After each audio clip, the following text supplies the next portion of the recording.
Hello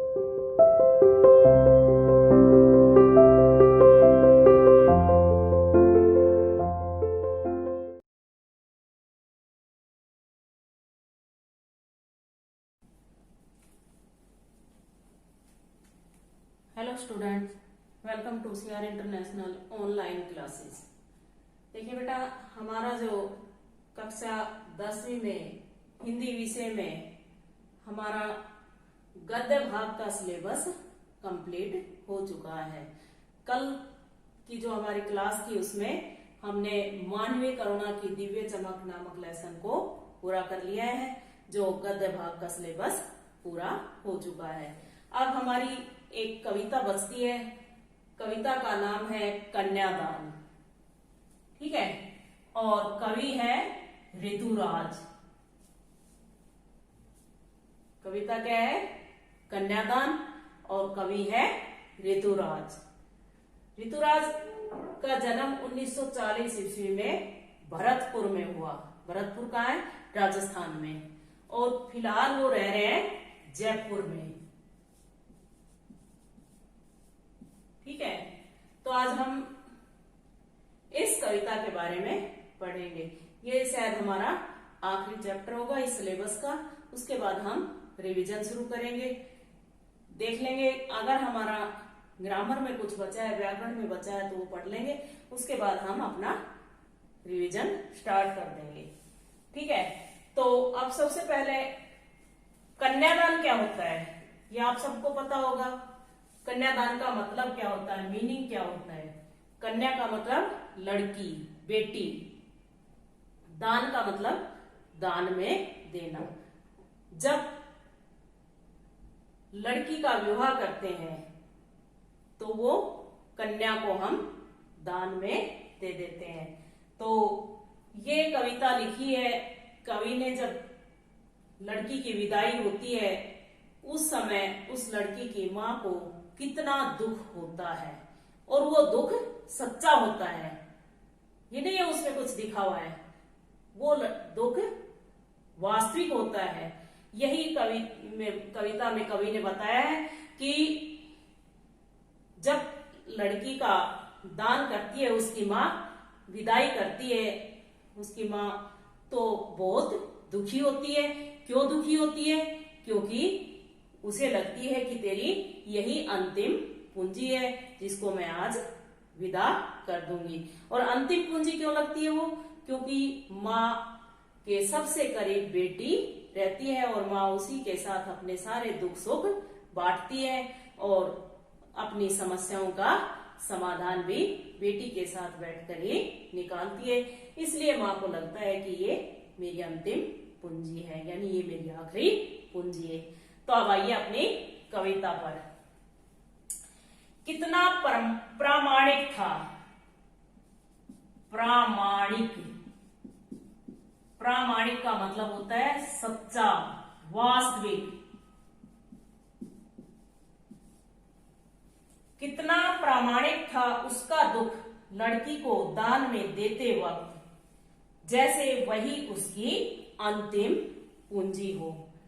अब इसमें कवि क्या कहता है कि कन्या को दान में देते वक्त, यानी कन्या की विदाई करते समय लड़की की मां का जो दुख था वो वास्तविक था, वो सच्चा दुख था।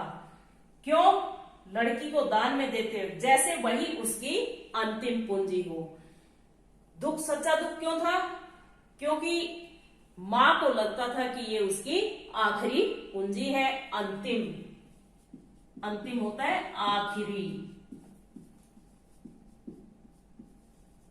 मां को ऐसा लगता था कि ये उसकी आखिरी पूंजी है। और आखिरी क्यों?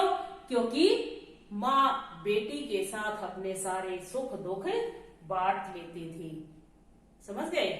एक बार फिर से देखिए, कितना प्रामाणिक था उसका दुख लड़की को दान में देते वक्त, जैसे वही उसकी अंतिम पूंजी हो।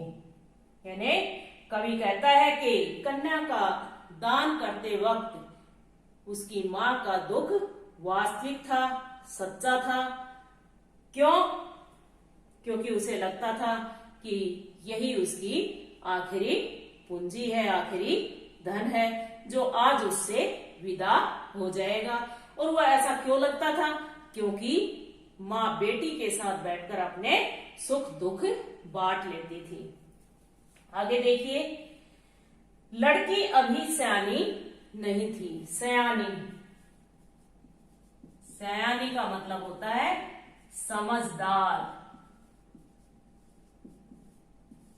यानी पहले क्या होता था कि कम उम्र में ही शादी कर देते थे, पढ़ाते लिखाते भी कम थे, तो इसलिए कम उम्र में ही शादी कर देते थे। तो वो ऐसा लगता था कि अभी इस लड़की को इतनी समझ नहीं है, वो सारी इस दुनियादारी के बारे में नहीं जानती है।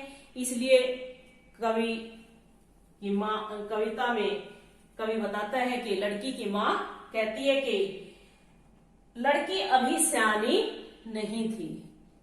माँ को ऐसा क्यों अनुभव होता था? क्योंकि माँ को लगता था कि उसकी बेटी अभी समझदार नहीं हुई है, अभी इतनी भोली सरल थी। यानी लड़की अभी भोली और सरल स्वभाव की थी कि उसे सुख का आभास तो होता था। यानी लड़की सुख के बारे में तो जानती थी, लेकिन दुखों का ज्ञान नहीं था, दुखों के बारे में बिल्कुल नहीं जानती थी, दुखों से बिल्कुल अनभिज्ञ थी। तो इसलिए लड़की की माँ को दुख होता था कि अब मेरी बेटी मेरे से दूर चली जाएगी तो पता नहीं वो कैसा जीवन व्यतीत करेगी, इसलिए उसको सच्चा दुख होता था।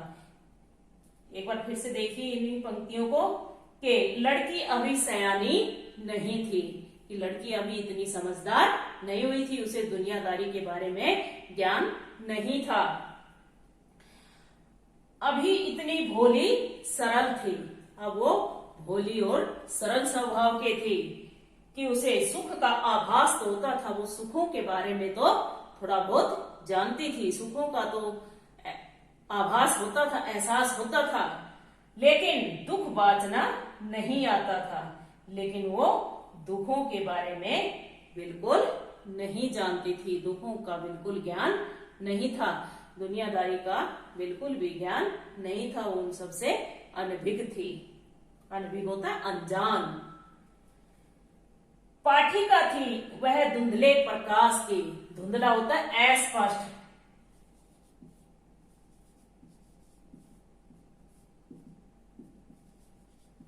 अस्पष्ट, धुंधले का मतलब होता है अस्पष्ट, जो साफ रूप से स्पष्ट रूप से दिखाई न दे। यानी कवि क्या कहता है कि वह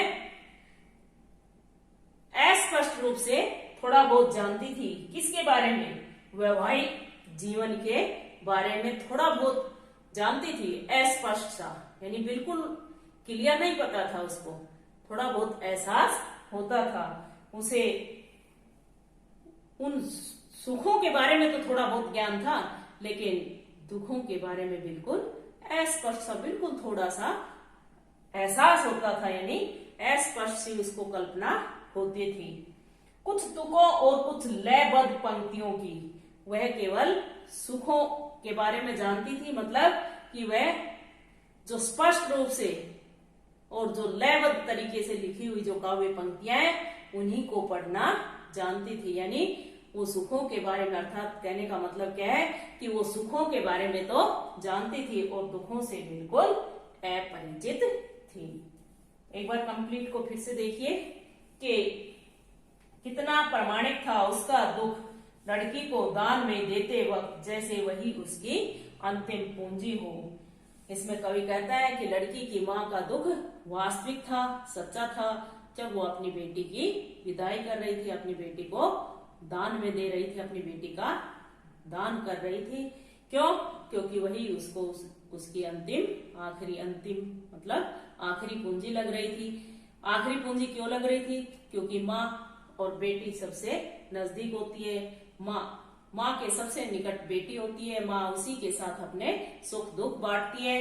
और माँ को लगता है कि लड़की अभी सयानी नहीं थी, कि लड़की अब इतनी समझदार नहीं थी, उसे दुनियादारी की समझ बिल्कुल नहीं थी, वह भोले थे, सरल स्वभाव के थे, उसे सुखों का आभास तो होता था, लेकिन दुखों का बिल्कुल ज्ञान नहीं था। वह केवल अस्पष्ट रूप से सुखों के बारे में जानती थी, थोड़ा बहुत जानती थी। वह तो केवल कविता की जो लयबद्ध तरीके से लिखी हुई पंक्तियां हैं उनको ही पढ़ सकती थी, अर्थात दुखों के बारे में बिल्कुल नहीं जानती थी। आज के लिए बेटा इतना ही बहुत है। आधी कविता हम कल पढ़ेंगे। इसमें पहला प्रश्न लिखिएगा कि किसके दुख को प्रामाणिक बताया गया है।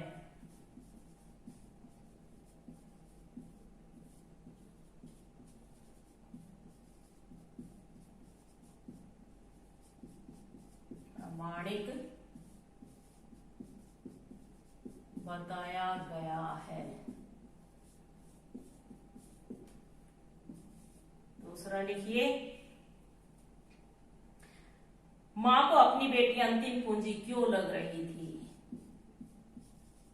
मां को अपनी बेटी अंतिम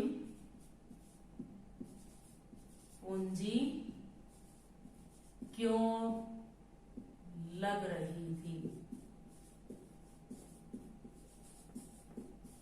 ठीक है बेटा, ये दो क्वेश्चन आप फाइंड आउट कीजिए, अपनी रफ कॉपी में लिखिए, और जो अभ्यास के क्वेश्चन मैं लिखवाऊं वो अपनी फेयर कॉपी में लिखिए और याद करिए। पढ़ाई गई कविता को ध्यान से पढ़िए। धन्यवाद।